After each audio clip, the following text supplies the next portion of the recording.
কিছু অনুভূতি চোখের দৃষ্টিতে, নিঃশ্বাসের ভেতরে কথা বলে।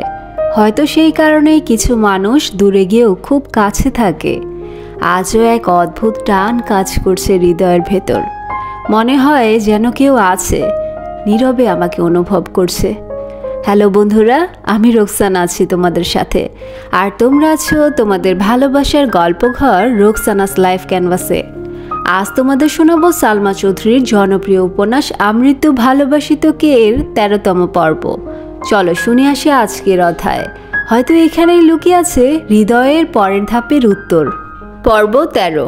আবির ভাইয়ের এত কঠিন কথাগুলো মেঘের মাথার 3 হাত উপর দিয়ে গেল। কিছুই বুঝতে পারলো না সে। চিবুক নামিয়েছে গলায়, ওষ্ঠ উল্টে গাল ফোলালো। আবির সূক্ষ্ম দৃষ্টিতে দেখছে। আবার রাগান্বিত কণ্ঠে আবির বলে উঠল, এখন যে সময়টা কাটাচ্ছি সে সময় আর কখনো আসবে না। আজে বাজে চিন্তা ভাবনা বাদ দিয়ে পড়াশোনায় মনোযোগ দে। মেঘ এবার বুক ফুলিয়ে শ্বাস নিল, ধীর কণ্ঠে ডাকলো, আবির ভাই। সহসা আবিরের তীব্র রাগ বিলীন হয়ে গেছে। ভ্রুকুচকে শান্ত চোখে তাকালো অষ্টাদশীর দিকে, অতঃপর মৃদুগামী কণ্ঠে শুধু বলল, এই হুঁতে যে এক আকাশ সম ভালোবাসা, আবেগ অনুভূতি মিশে আছে। মেঘ অতর্কিতে তাকালো আবির ভাইয়ের অভিমুখে। এই মোহঘোর মেশানো শোনার জন্য মেঘের আমৃত্যু আবির ভাইকে ডাকতে ইচ্ছে হচ্ছে। মেঘ সারা জীবন আবির ভাইয়ের কানের কাছে ঘ্যান ঘ্যান করবে। আবির ভাই প্রত্যুত্তরে শুধু বললেই হবে। এসব ভেবেই অষ্টাদশীর ঠোঁটের কোণে হাসি ফুটে উঠেছে। আবির পুনরায় গম্ভীর কণ্ঠে বলল, কিছু বলবি? আবির ভাইয়ের কণ্ঠে মেঘের আনন্দিত কল্পনাদের অবসান হলো। 1 সেকেন্ডে গায়েব হলো ঠোঁটের কোণের মিষ্টি হাসি। চিবুক নামালো আবির ভাইয়ের মুখের থেকে। ওষ্ঠপুট নেড়ে নম্রভাবে বলল, আবির ভাই আপনি একটু তাড়াতাড়ি বাসায় আসবেন প্লিজ। আকস্মিক কথাটা বলে ফেলল মেঘ, কিন্তু এরপরেই শুরু হলো কাঁপাকাঁপি।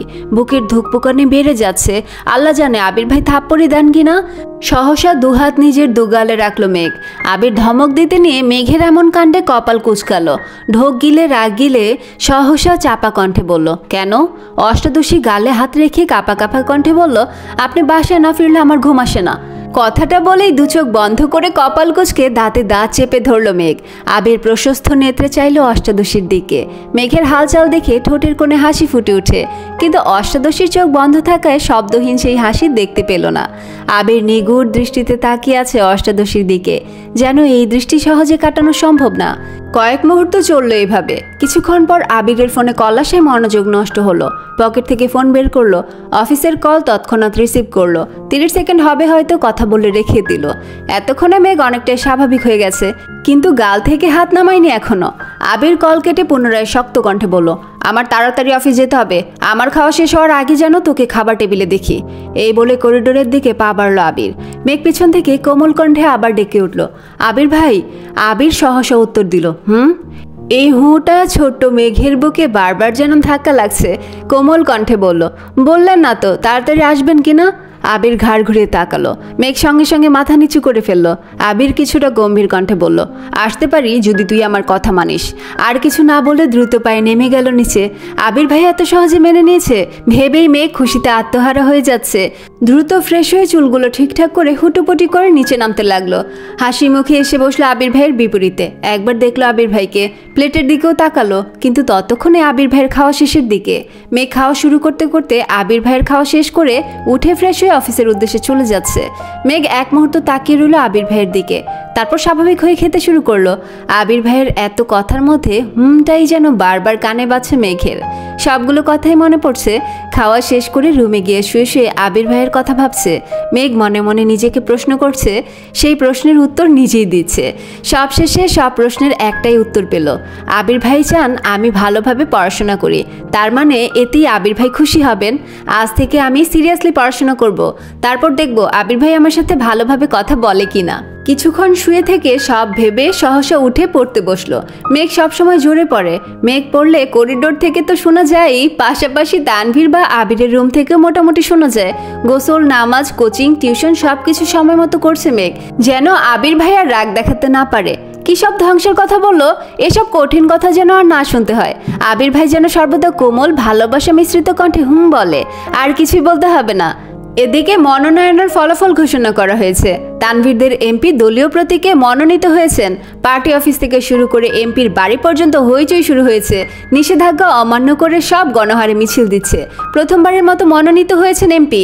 তানভীর সহ সভাপতি, সাধারণ সম্পাদক, সাধারণ সদস্যরা মিষ্টি খাওয়াচ্ছেন সবাইকে। এক পর্যায়ে এমপির বাড়িতে গেল তানভীর সহ আরও 2-4 জন। এমপির মেয়ে হাসি মুখে তানভীরের সামনে এসে দাঁড়ালো। বাবা মনোনয়ন পেয়েছেন, এতে মেয়ের খুশির সীমা নেই। কিন্তু তানভীর মেয়েকে দেখে কিছুটা ঘাবড়ে গেছে। আবির ভাইয়া গতরাতে বুঝিয়ে গেল, তারপরও যদি মেয়ে পাগলামি করে আর সেটা এমপির নজরে পড়লে তানভীর শেষ। তানভীর কিছুটা ভীতু গলায় বলল, কিছু বলবেন? এমপির মেয়ে হাসি মুখে উত্তর দিল, হ্যাঁ ভাইয়া। তানভীর কপাল কুঁচকে বলল, কি? এমপির মেয়ে হাসি থামিয়ে কিছুটা গম্ভীর কণ্ঠে বলল, আই এম সরি ভাইয়া, আমি আপনাকে এই কিছুদিন অনেক জ্বালিয়েছি। আপনি এতবার বলেছেন আবির ভাইয়ের গার্লফ্রেন্ড আছে, কিন্তু আমি বিশ্বাস করিনি। গতকাল আবির ভাইও বলে গেছেন ওনার জীবনে অন্য কেউ আছে। এজন্য আমি সিদ্ধান্ত নিয়েছি আর কোনোদিন ওনার কথা জিজ্ঞেস করব না আপনাকেও আর বিরক্ত করব না কখনো। আপনি অনেক ভালো। আমি চাই আপনি আব্বুর জন্য সর্বোচ্চ চেষ্টা করুন যাতে আব্বু এমপি হতে পারেন। তানভীরের চোখ ছানা বড়া হয়ে গেল। মনে মনে বলছে, বাহ ভাইয়া, তোমার 2 মিনিটের কথায় আমার 15 দিনের সমস্যা সমাধান করে দিলে। You are great bro. হাসি মুখে বলল, তুমি যে বুঝতে পারছো এতেই খুশি। এইটুকু বলে মেয়ের থেকে বিদায় নিয়ে এমপির সাথে দেখা করতে চলে গেল। বর্ষাকাল শুরু হয়ে গেছে, কিন্তু এখনো বৃষ্টি শুরু হয়নি। আজ বিকেল থেকেই আকাশে মেঘের গর্জন। মেঘ কোচিং শেষে বাসায় এসেছে। মেঘের গর্জনের শব্দে পড়তে বসতে ইচ্ছে করছে না, তাই বেলকনিতে দাঁড়িয়ে আছে। গোধূলি বেলায় টিপটিপ বৃষ্টি পড়া শুরু হয়েছে। মেঘ বেলকনিতে দাঁড়িয়ে রাস্তায় মানুষদের ছোটাছুটি দেখছে। সবাই ছুটছে নিজস্ব গন্তব্যে। মেঘ বেলকনি থেকে হাত বাড়িয়ে বৃষ্টি ছোঁয়ার চেষ্টা করছে। বৃষ্টির ফোঁটার স্পর্শে মেঘের সমস্ত অনুভূতিরা যেন অবশ হয়ে যাচ্ছে। হাত বৃষ্টিতে রাখতেই কল্পনার জগতে বিচরণ করেছে মেঘ। বৃষ্টি বাড়ার সঙ্গে সঙ্গে বৃষ্টির ছিটে ফোঁটা মেঘের চোখে মুখে পড়তেই হুঁশ ফিরল অষ্টাদশীর।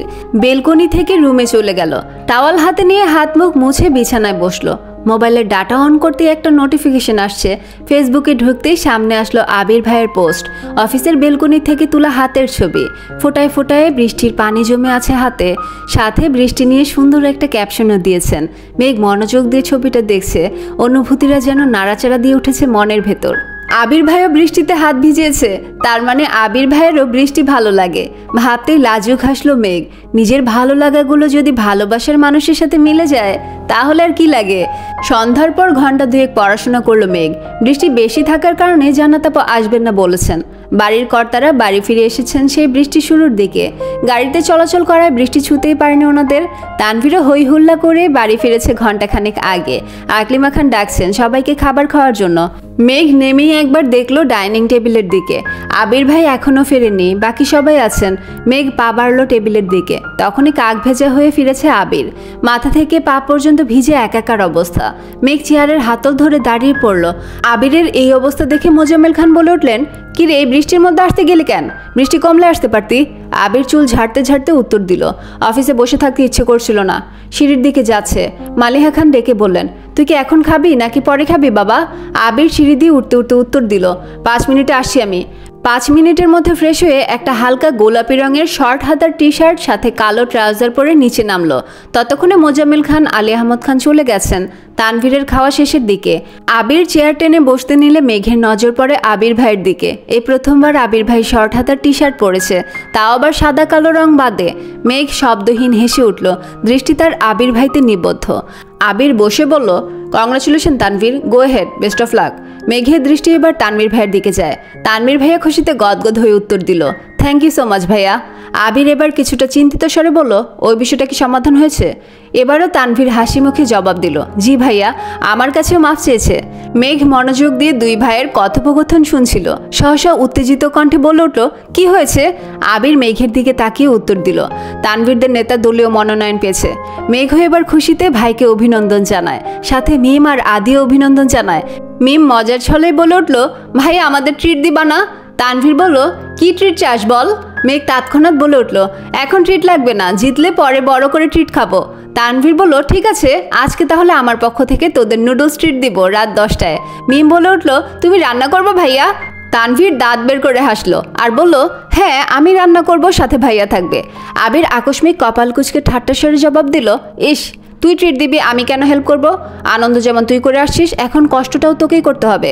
তানভীর ভ্রু গুটিয়ে এক পলক তাকালো ভাইয়ার দিকে, তারপর বলল, ঠিক আছে আমি করব। তোমাদের আমার রুমে দাওয়াত রাত 10টায়। মেঘ, মিম আর আদি একসাথে বলে উঠল, ইয়াহু! তানভীর আতকে উঠে বলল, এই থাম, চুপ কর তোরা, বড় আব্বু আর আব্বু শুনলে সব আনন্দ মাটি চাপা দিয়ে দিবে। তিনজনেই থেমে গেল। তানভীর খাওয়া শেষ করে উঠে গেল। মেঘ খাচ্ছে, সাথে আবির ভাইয়াকেও একটু পরপর দেখছে। কয়েকবার দেখার পর হঠাৎ আবির চোখ তুলে তাকাতেই চোখাচোখি হলো দুজনের। মেঘ তখনও শান্ত চোখে তাকিয়ে আছে। মেঘের চাওয়ানি দেখে আবির কপাল কুঁচকালো, কিন্তু মেঘের সেদিকে নজর নেই। মিম আর আদি খাচ্ছে, তাই আবির কোনো কথা না বলে টানা 2-3টা ভ্রু নাচালো। এতক্ষণে মেঘের আবেশ কাটে, লাজুক হেসে মাথা নিচু করে ফেলে। মেঘ মাথা নিচু করেই খাবার শেষ করলো। রুমে গিয়ে আবারও পড়তে বসলো মেঘ। আবির খাওয়া শেষ করে কিছুক্ষণ মা, মামনি আর কাকিয়ার সাথে গল্প করলো। এত রাতে বাড়ি ফেরায় তাদের সাথে ঠিকমতো কথাই হয় না ছেলেটার। গল্প শেষে নিজের রুমে যাওয়ার পথে কানে ভেসে আসে মেঘের পড়ার শব্দ। মুচকি হেসে রুমে চলে গেল। রাত 10টার পর তানভীরের রুমের সামনে হাজির হলো মেঘ। বিছানার উপর বসে আছে মিম আর আদি। তানভীর খাবার পরিবেশন করছে। মেঘ ঢুকতে নিলেই তানভীর বলে ওঠে, মনু বসার আগে ভাইয়াকে একটু ডেকে আসবে প্লিজ। আর হ্যাঁ, জোরে ডাকিস না, আব্বুর কানে গেলে খবর আছে আমার। মেঘ মলিন হাসলো। মনের ভেতর ধুকপুক শুরু হয়ে যাচ্ছে মেঘের। গুটি গুটি পায়ে এগিয়ে গেল আবির ভাইয়ের রুমের দিকে। দরজা খোলাই ছিল। মেঘ দরজা থেকে উকি দিল ভেতরে, কিন্তু রুমে কেউ নেই। ধীর পায়ে ভেতরে ঢুকে বেলকনির দিকে পা বাড়ালো মেঘ। আবির ভাই গ্রিলে হাত রেখে তাকিয়ে আছে আকাশের পানে। বৃষ্টি কম, তবে আকাশে মেঘের গর্জন হচ্ছে আর কিছুক্ষণ পরপর বিদ্যুৎ চমকাচ্ছে। মেঘের খুব ইচ্ছে করছে আবির ভাইয়ের পাশে দাঁড়িয়ে বৃষ্টি উপভোগ করতে, তাই চুপচাপ আবির ভাইয়ের পাশে দাঁড়িয়ে পড়েছে। একটু পরপর বিদ্যুৎ চমকানো দেখে আতকে উঠছে মেঘ। দিনের বেলা বৃষ্টি তার যতই পছন্দ হোক না কেন, রাতের বেলা বৃষ্টি হলে মেঘ কখনো বেলকনিতে বের হয় না। শব্দের মাত্রা তীব্র হলে কানে আঙুল দিয়ে ঘুমায়। আজ সাহস করে রাত 10টায় আবির ভাইয়ের পাশে তো দাঁড়িয়েছেই, কিন্তু বিদ্যুৎ চমকানো দেখে বারবার বুক কাঁপছে অষ্টাদশীর। আবির তখনও দুর্বোধ্য দৃষ্টিতে চেয়ে আছে অসীম দূরত্বে। সহসা বলে উঠল, মনে জোর নেই তাহলে এখানে দাঁড়িয়ে আছিস কেন? মেঘ আবির ভাইয়ের দিকে তাকালো, কিন্তু আবির ভাইয়ের অভিব্যক্তি বোঝা গেল না। তাকিয়ে আছে আকাশের পানে। মেঘ ভাবছে আবির ভাইয়ের কি সব দিকে চোখ আছে। মেঘ আস্তে আস্তে বলল, ভাইয়া ডাকতে বলেছে আপনাকে। আবির স্বাভাবিক কণ্ঠে বলল, তুই যা, আমি আসছি। মেঘ রুমে ঢুকতে নিতেই ঠাটার শব্দ আর সাথে বিদ্যুৎ চলে যাওয়ায় চিৎকার দিয়ে উঠল। আবির দুকদম এগিয়ে সহসা মেঘের হাত জাপটে ধরে বলে, কি হয়েছে, ভয় পাইছিস? আবির পুনরায় বলল, তুই ভিতরে ঢুক, আমি আছি, ভয় পাইস না। মেঘ দু হাতে আঁকড়ে ধরলো আবির ভাইয়ের হাত। গুটি গুটি পায়ে ভেতরে ঢুকলো। আবির এক হাতে বিছানার উপর থেকে ফোনটা নিয়ে ফ্ল্যাশ জ্বালালো। মেঘ তখনও শক্ত করে ধরে আছে আবির ভাইয়ের হাত। ফোনের আলোতে স্পষ্ট দেখা যাচ্ছে মেঘের ভয়ের তো মুখমণ্ডল। কপাল কুঁচকে চোখ বন্ধ করে রেখেছে। আবির কোমল কণ্ঠে বলল, কিছু হয়নি, তাকা। মেঘ আস্তে আস্তে চোখ পিটপিট করে তাকালো। চোখ পড়লো আবির ভাইয়ের হাতের দিকে। দু হাতে খামচে ধরে আছে আবির ভাইয়ের হাত। তৎক্ষণাৎ ছেড়ে দিল হাত। ততক্ষণে বিদ্যুৎ চলে এসেছে। মেঘ আর আবির ভাইয়ের দিকে তাকালো না, ছুটে চলে গেল রুম থেকে। ধীর পায়ে ঢুকলো তানভীর ভাইয়ের রুমে। বিছানার এক কোনায় বসে পড়লো মাথা নিচু করে। 1 মিনিটের মধ্যে আবির রুমে ঢুকলো। তানভীর সবাইকে খাবার দিতে ব্যস্ত হলো। নুডলস, চা, বিস্কুট, সাথে মুড়ি মাখিয়েছে।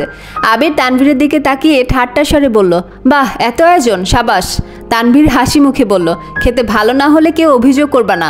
সবাই খাওয়া শুরু করলো। মেঘের গলা শুকিয়ে কাঠ হয়ে গেছে, কোনোভাবেই খেতে পারছে না। কোনো রকমে চোখ তুলে তাকালো আবির ভাইয়ের হাতের দিকে। দেখার চেষ্টা করলো খামচিটা কতটা লেগেছে। আবির ভাই হাত ঘোরাতেই চোখে পড়লো সেই দাগ।